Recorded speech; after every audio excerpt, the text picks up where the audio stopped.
So our team decided to have a presentation on Zoom meetings and tips and tricks that will help make Zoom meetings effective. So here's what you need to know.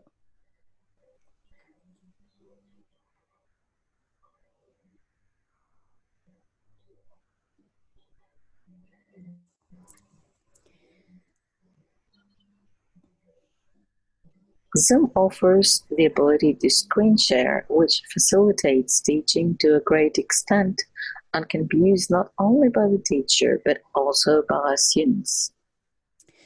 And in fact, screen sharing is one of the most important features that Zoom offers, as everything you have in your files, in your computer, can be used while you are in meeting, and as well as whatever you can find using your browser. So it's really very effective when you are in session.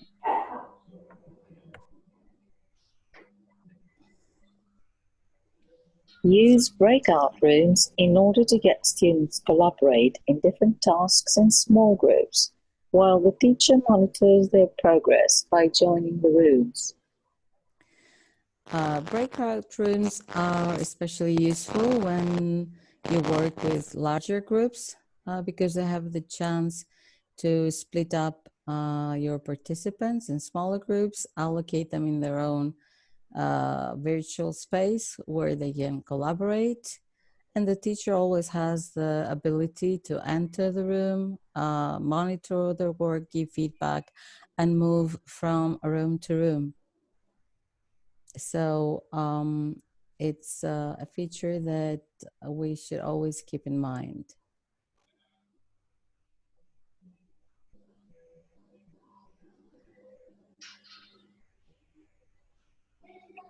Make sure you use the tools available at the floating toolbar menu to make your meetings more interactive and engaging. There is a toolbar menu once every meeting begins, and it's a floating menu. You have the chance to use features like spotlight, arrows. You can encourage your students with stars and hearts and these kind of little awards.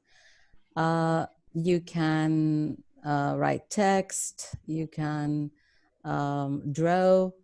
So you can even annotate and let your students use the virtual whiteboard. So these features make Zoom meeting interesting, more engaging, and when they're used, they do not allow room for boredom.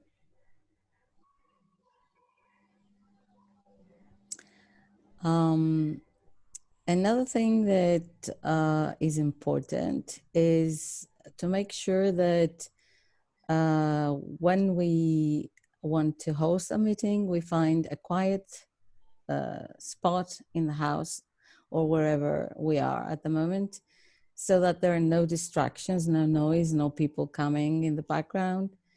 And a very nice a way to